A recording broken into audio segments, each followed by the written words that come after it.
What's good, YouTube family, man? We back with another video, back with another reaction, man. Y'all seen that title, y'all seen that thumbnail, man. We got BR Woman. Ask God for a good man. They know that nigga was the devil. You know what I'm saying, man? Look, new to the channel, welcome to the video, welcome back. Appreciate anybody who clicked on the video, man. Know it's been a little minute, but y'all still be fucking with a nigga, and I fuck with that. I fuck with y'all, man. Y'all still be fucking with a nigga, even though you feel me? Y'all still fuck me, so I fuck with y'all, man. Make sure you sub up, make sure you like, do all that good stuff, you feel me? So, look, y'all see I'm in the room with it. I gotta kind of be quiet, so just, you feel me? Look, man, got nothing up in the back sleep.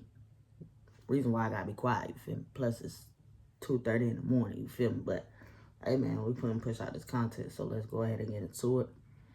Hey, yo, let's see what the fuck bro they on dead, man. Nobody wins when the family feels. Haley, thank you. We are learning more details tonight about the man accused of stabbing his girlfriend this morning on Old Hammond Highway and then setting himself on fire. Paramedics rushed Stephen Heinrich Jr. to the hospital with severe burns described as life-threatening. Officers found his girlfriend, 23-year-old Stacy Charles, stabbed several times around 2 o'clock this morning on Old Hammond.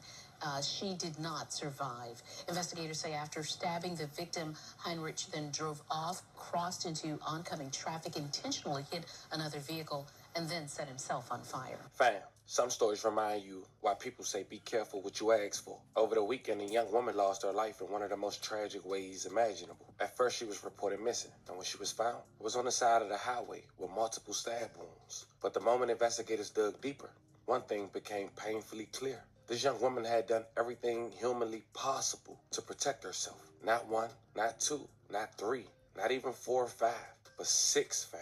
That's right, 6 out-of-state restraining orders. A devastating example of them.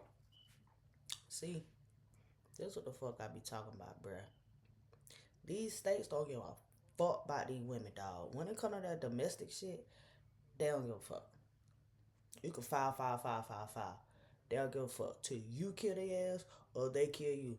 Then they want to get involved. They want to press charge. They want, now fuck that. They gonna I was calling your ass and they want to beat my ass. Y'all should have been on that. Now I don't pop this nigga, or I don't stab this nigga to death. You feel me? Now y'all want to lock a nigga up. Nah. Keep that same energy. Just like y'all ain't know me when I was trying to file them cases. Bitch, you don't know me after I done committed this murder. You did. Fuck. 6 is crazy. And difference, that's crazy.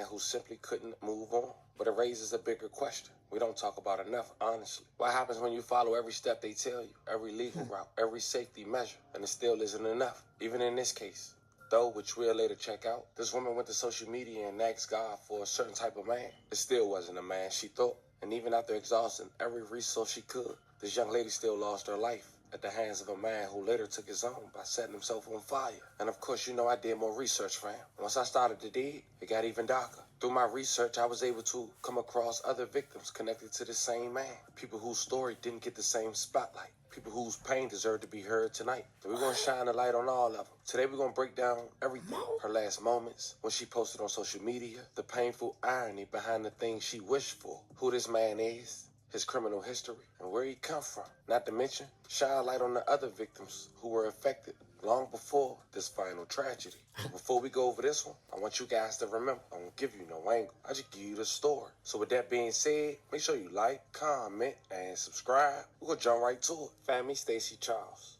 23 years old. She from Baton Rouge, Louisiana. She loves cats, and she listened to... She pretty too. What that bitch say? Hey, yeah, she pretty. Like Future, Beyonce, Gunna, Money Man, Lil Uzi Vert, and Lil Durk. She graduated high school in 2020.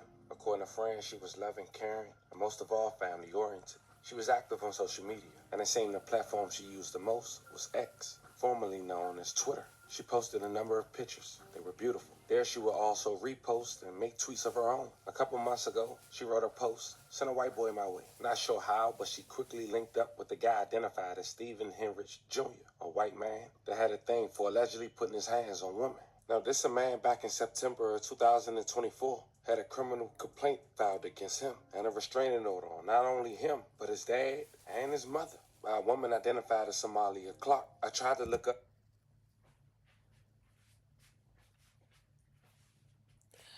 It's the whole fit. complaint, but unfortunately it was locked. But we'll later hear from a woman who spoke up against this around the same time, and we might have identified the two without even knowing. But now we got an idea of who this man is and how we give it up according to the public view. Not aware of how Stephen give it up, Stacy gave Stephen a chance. And in earlier 2025, they would kick it off, start a relationship, but things quickly went south. Court records show that Stacy filed a restraining order on October 6, 2025 to prevent Stephen, well at least try to, from going near Stacy's work or school. In those records, Stacy alleged that Stephen had stalked her, punched her, and threatened her life over the past year.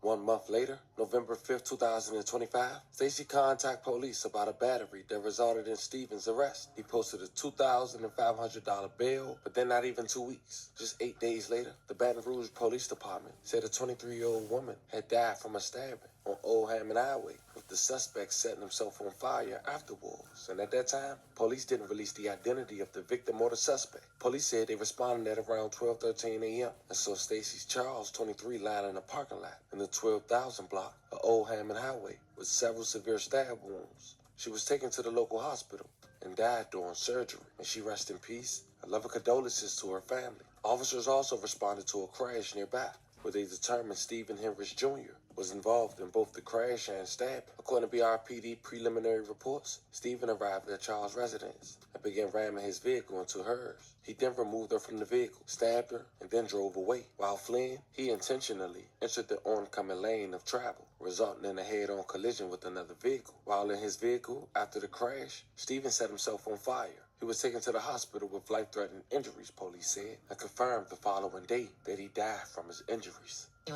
We have got to the point where literally anybody can build a fully working app without We have got to the point where literally anybody can build a fully working app without knowing how to code. This is Base 44. Thank you. We are learning more details tonight about the man accused of stabbing his girlfriend this morning on Old Hammond Highway and then setting himself on fire. Paramedics rushed Stephen Heinrich Jr. to the hospital with severe burns described as life-threatening.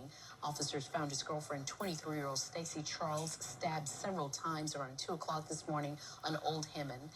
She did not survive. Investigators say after stabbing the victim, Heinrich then drove off, crossed into oncoming traffic, intentionally hit another vehicle, and then set himself on fire.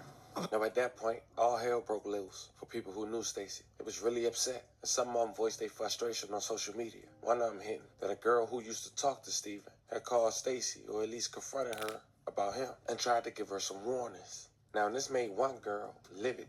She went on an Instagram page that she made that day and aired out every information she had on Stephen. She wrote, "I probably should have put a jump scare warning. I'm sorry. Trigger warning for the next couple of posts regarding Stacy's story and how severely failed she was. We should all be enraged. Hashtag justice for Stacy's child." The next post was his recent arrest news article. Written on the post, "The system failed the F out of you, and there ain't else to say." The next post, it was a lot, but let me break it down. She wrote, "September 10th of last year, 2024, I posted about the man who has been relentlessly harassing my best friend and me and everyone she associates with. He started the harassment May 30th, 2024. It's been 532 days of non-stop harassment. 532 days of watching my best friend beg the police to do something." She wrote, "Yesterday morning, the same man brutally stabbed and killed a woman he was also harassing, drove his car into ongoing traffic, and tried to kill himself by lighting himself on fire. An innocent woman just lost her life because police have neglected yet another stalking case, and I'm effing devastated." Now, if you zoom in, I'm assuming that's the post she wrote back in 2024. I can't really read it, but she basically saying this is the man who has been aggressively harassing my friend and anyone associated with her every single day for 4 months straight. She then going to talk about then how he was harassing her, making fake pages, calling her job hundreds of times, etc., etc. Now, the next post was a post she sent to Stacy herself. Now, before we read the message, this is what she had to say on that post. "I took it upon myself to warn Stacy about this man months ago because police were not moving fast enough, and I thought I could do my due diligence by at least letting her and others know. We talked. She had my info to reach out if anything. Showed her the thousands of evidence I had. She ended up reaching out to me a few times about concerning situations regarding him. The most prominent being last week when he flew to Baton Rouge, held her hostage in her home and beat her. He was arrested and let out basically the next day, which we mentioned, for $2,500. Despite being on probation from my friend's case, where he had 13 harassment charges and 1 felony harassment charge. The message wrote, "Hey love, we don't know each other, but the man you're seeing right now has been stalking and harassing me almost every single day since last year. He does the same thing to my best friend. He's moved into my whole family, my job, etc. I've never even met him before, but he used to talk to my friend for a short period of time until he went insane out of nowhere. He's extremely racist, yet he targets black women. I'm literally only messaging you because I don't want to see this happen to yet another black woman. It's literally terrifying. He's been arrested already and still hasn't stopped. He was checked into a mental hospital like last month and came out and still continues. I can see you thousands and thousands of screenshots of proof of everything. Only thing I ask is you don't send him the messages for both of our safety. Just trying to be a girl's girl here." Now the next post, apparently the girl sent Stacy a message and photo after Steven just beat her up on the first week of November before getting arrested. The girl wrote, "Sorry, I got a free second to look at this. Are you okay? And is he still locked up? Do you want me to have his probation officer reach out to you? We need to make sure he's locked up for good. This has gotten beyond out of hand. He's doing the exact thing I warned you he would do, and he really needs to be stopped." The girl said, "Please make your family and friends aware, because I'm nervous. If he gets out, he could do something." She quote, I know, I'm kind of scared also, but they said they're going to call me when he gets released. I hope he doesn't fucking get released. He's violating his probation. He's not even supposed to leave the county." Stacy's response, because yesterday he was saying he's going to go to my job, my parents' house, etc. All type of stuff. He kept trying to get me arrested, but once I got to the hospital, they seen everything, I was let go. "Cause what? Tell him P.O. boo." The woman responded, "I did. So if he calls, please answer." And then in the next post she wrote, "It took my friend a whole year of raising absolute hell in the police station just for them to charge him with anything. He got off with a year of probation and mental health check-in. That's all. We have said from the start, nobody is going to do anything until somebody dead. As for me, I couldn't even get any cop to even write up a report. I went to both Queens and Yorktown police. My dad went to Yorktown police. I sent in an effing tip to the FBI. Spoke to the FBI multiple times until they ultimately stopped calling me back. Nobody cared. Our only option was to sue him. So we brought on 3 lawsuits to him to at least make him stop. He didn't." She then wrote, "My dad, who was my lawyer, specifically requested from the judge that I be granted an order of protection through the court since 2 police stations didn't take this seriously. It was denied. He texted my dad saying, 'I found your daughter's address. Order still denied.'" She then posted that text and said every single text was sent from fake texting apps, which is why police couldn't prove it's him. Even with the overwhelming amount of evidence, a search warrant for his phone could have easily been obtained. But okay. She then posted a message that wrote, "Hello, if you tell us Rose Grace's address, we will send you $2,000 in Bitcoin. And if you don't, we will contact all of your family members about you." She then wrote on that post, "Sent to my agent, but still not enough for an order of protection at the bare minimum." She then posted a DM that quoted, "I'm going to bury her, watch." And she responded on a post, one of thousands of fake pages he made to harass us. Death threats about my friend not taken seriously. She then posted her phone log and said, "Took it upon myself to basically effing spell it out for the police. I made a document of every single point of contact, every text, every call, every fake page. And this is only a few months. It goes on. While I watch my best friend suffer from severe PTSD and paranoia, is it serious yet?" She then posted a text to her mom. "Can't wait till your daughter dies. I'm going to piss on her grave, if you can even afford one." She wrote one of the many texts to my friend's mom. "Is it serious yet?" She then posted a cut finger and a photo in the hospital, quoting, "Is it serious yet?" And then she posted one of the last texts I received from this girl. "Is it effing serious enough now?" I'm assuming from Stacy. She wrote, "The knife I said was missing from out my kitchen. Look, what I found it in the plants in my front door. I 100% believe he would have killed me that night." One of her last venting posts was a picture of Stacy quoting, "We did everything we could. Stacy's blood is on the hands of every law enforcement, every judge, every DA who let him slide. Me and my best friend raised hell so he wouldn't end up doing this to anyone. This could have been me. It could have been my best friend. I'm so sorry, Stacy. We didn't even know each other. I just reached out to try to save her life. Rest in peace." The story was tough to do. Stacy, once again, rest in peace and love and condolences to your family. We send loving prayers to every woman he physically assaulted and abused, not to mention even harassed. It's a crazy thing, man. When you think about it, what more could she have done. Every resource was used. Yet and still, it wasn't no stopping him. It's time for y'all to let me know how y'all feel about this one in the comments. Y'all already know I'm finna put my little input on this motherfucker. Listen, I don't fuck with no nigga that put his hands on a woman. I don't give a fuck who you is. I don't give a fuck. I don't give a fuck. I don't give a fuck. I don't give a fuck. I don't give a fuck. I never condone that shit. You feel me? Damn, that shit be crazy. Shot at dead. R.I.P. man. Condolences to our family.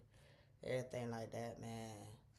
Man, prayers up to anybody that's going through a domestic relationship, man. That shit crazy. Like, whether it's, like, physical abuse, mental abuse, like, that shit be crazy. Like, what the fuck? Why the fuck y'all niggas be putting y'all hands on bitches, dog?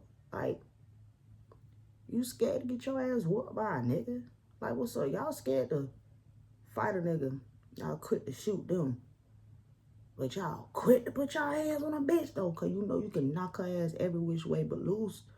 But a nigga, you gonna have to stand your ground with that motherfucker, you feel me? Like, y'all niggas be bitches for real. Any nigga that put their fucking hands on a female, you a bitch.